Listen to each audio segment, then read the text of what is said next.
نے ایک سوال کیا تھا کہ قرآن میں سورہ آل عمران آیت نمبر 81 میں ایک رسول کے آنے کا ذکر ہے، جس میں اللہ نے تمام نبیوں کو اس پر ایمان لانے کو کہا۔ رسول اللہ کو بھی کہہ رہے ہیں تو تم بھی اس پر ایمان لاؤ اور میرے وعدے پر گواہ بنو، میں بھی گواہ رہوں گا۔ یہ اللہ تعالیٰ نے یعنی ماضی البعید میں جو انبیاء اکرام سے ایک وعدہ لیا تھا، اس کے بارے میں یہاں پر ذکر ہے کہ تمام نبیوں کو اکٹھا کر کے حضور کی مدد کرنے کا وعدہ لیا۔ یہ اس کے بارے میں ہے۔ لیکن اگر آپ سوچیں کہ تمام نبیوں نے حضور کی مدد کرنی ہے، اور جس کی مدد کرنی ہے وہ سارے نبیوں کے جانے کے بعد آئے گا۔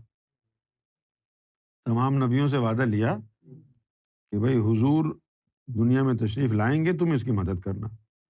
اچھا، اب جب سب چلے گئے اس دنیا سے اپنی ڈیوٹی نبھا کے، آخر میں حضور تشریف لائے، اب وہ مدد کیا ہے؟ پھر ظاہری مدد تو نہیں ہو سکتی کیونکہ وہ تو چلے گئے۔ باطنی مدد کیا ہے؟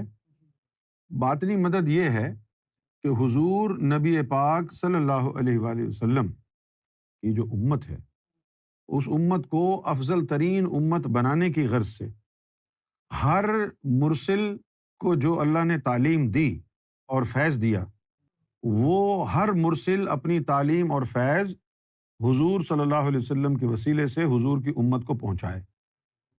اچھا، اب وہ کیسے پہنچائے؟ جیسے کہ ذکر قلب ہے، یہ حضور کی تعلیم نہیں ہے، یہ تعلیم آدم صفی اللہ کے اوپر نازل ہوئی تھی۔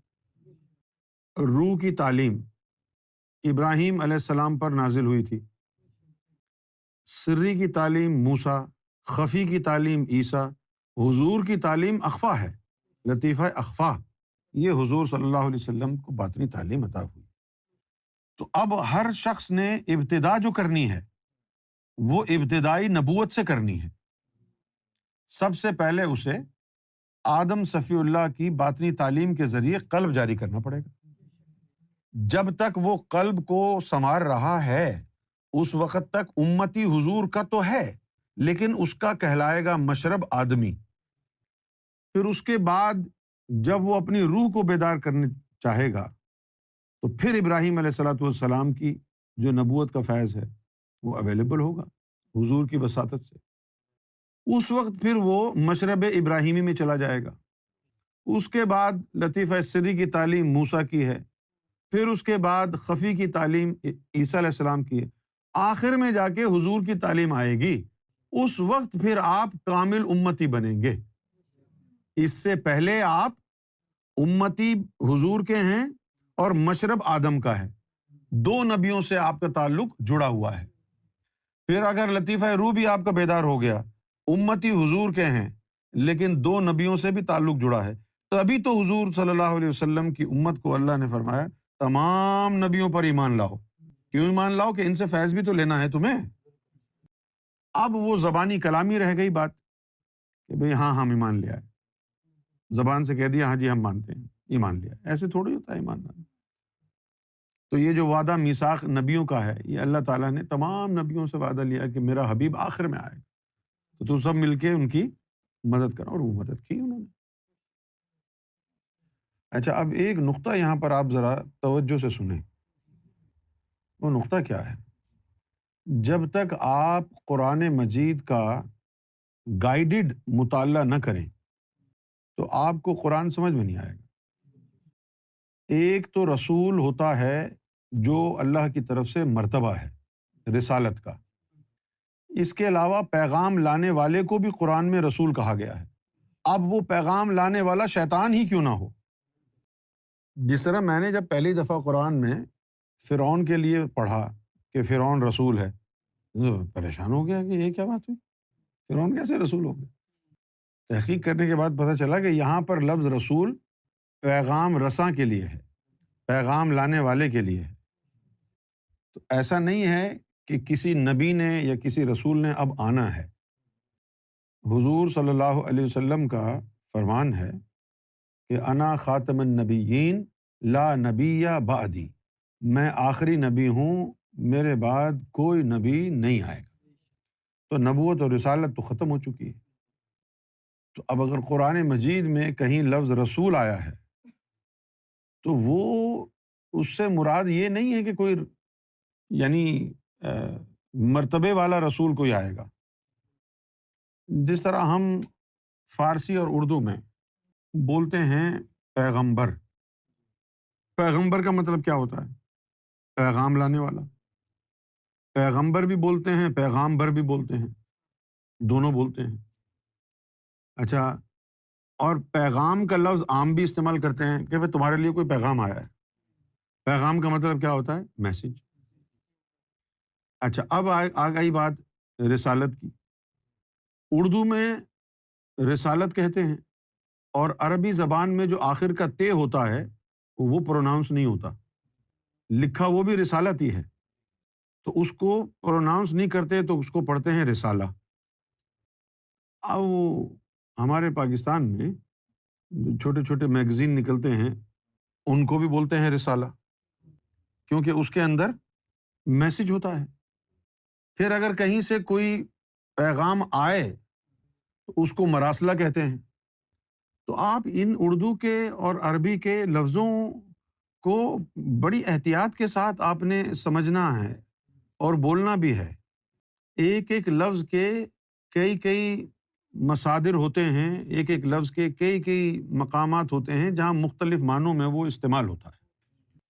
انگریزی میں ایک تو ہوتی ہے ڈکشنری اور ایک ہوتی ہے تھسورس۔ اب جو تھسورس ہوتی ہے، تھسورس وہ ہوتی ہے کہ جس میں ایک لفظ کے مختلف رشتہ دار تھوڑے بہت فرق کے ساتھ with different shades of meaning وہ ہوتے ہیں لکھے ہوئے۔ اب وہ مدد کیسے کرتے ہیں آپ کہ ان 50-60 ایک جیسے لفظوں میں آپ کو جو لفظ استعمال کرنا ہے، جس معنوں میں استعمال کرنا ہے وہ ڈھونڈ لیں۔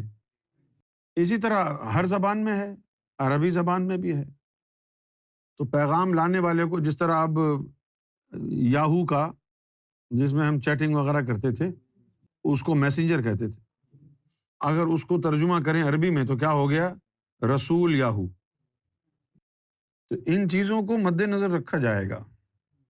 قرآن مجید خاص طور پر جو زبان ہے نا عربی، وہ بڑی جو ہے خطرناک زبان ہے۔ یعنی ایک ہی لفظ سے، ایک چھوٹے سے چیز سے پورے کے پورے معنی بدل جاتے ہیں۔ جیسے کہ ایک لفظ قرآن میں استعمال ہوا ہے مخلص، اور ایک استعمال ہوا ہے مخلص۔ پڑھنے والے کو ذہن میں آئے گا بھی نہیں کہ یہ ڈفرینٹ ہے۔ مخلص کا مطلب وہ ہے جس نے اپنے آپ کو پاک کیا، مخلص وہ ہے جس کو اللہ نے پاک کیا۔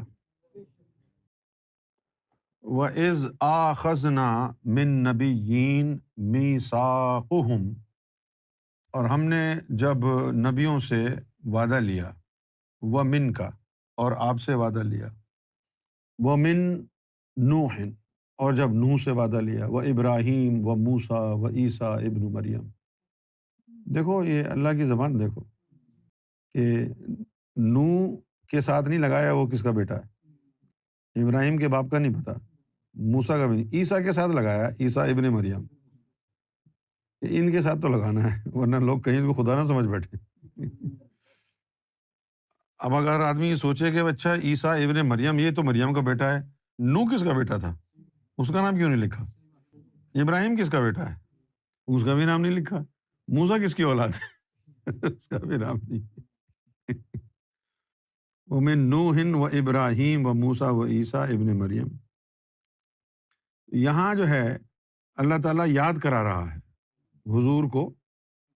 یہ باتیں تو میں نے اپنی گفتگو میں کئی دفعہ کہی ہیں کہ یوم ازل میں جب روحوں وغیرہ سے اقرار کر لیا تو اس کے بعد جو ہے اللہ تعالیٰ نے پھر جو ہے امتوں کی تشکیل کی، ٹھیک ہے نا، یہ روحیں ادھر، یہ روحیں ادھر، یہ ادھر، یہ ادھر، یہ ادھر، اور پھر وہیں جب روحیں الگ الگ کر دیں تو پھر ان کو اسم بھی وہیں الاٹ ہو گئے۔ یہ موسیٰ کی امت ہے، چلو اس کو یا رحمان دیں گے، یہ اس کی امت ہے داؤد علیہ السلام کی، اس کو یا ودود دیں گے، یہ عیسیٰ علیہ السلام کی امت ہے، اس کو یا قدوس دیں گے، ہے نا بھائی، یہ موسیٰ کی امت ہے، اس کو یا رحمانوں کا، یہ سب وہیں ہو گیا۔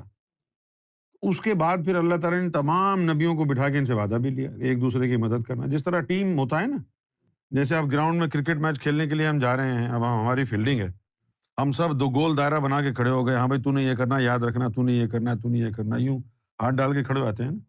اسی طرح اللہ نے بھی اپنی پوری ٹیم کو رکھا سامنے کہ بھائی دیکھو یہ کرنا ہے، تم نے زمین پہ جانا ہے، تم نے ایسا کرنا ہے، تم نے یہ کرنا ہے، ایک دوسرے کی مدد کرنا ہے۔ یہ سب کچھ ہوا، وہاں تو سارے اکٹھے تھے نا، وہاں یہ عہد و پیما ہوئے۔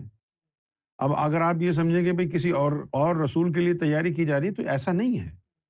یہ باتیں، یہ جو عہد کی باتیں ہیں، میثاق کی باتیں ہیں، یہ وہاں ہوئی ہیں عالم ارواح میں، یہاں کی نہیں ہیں یہ باتیں۔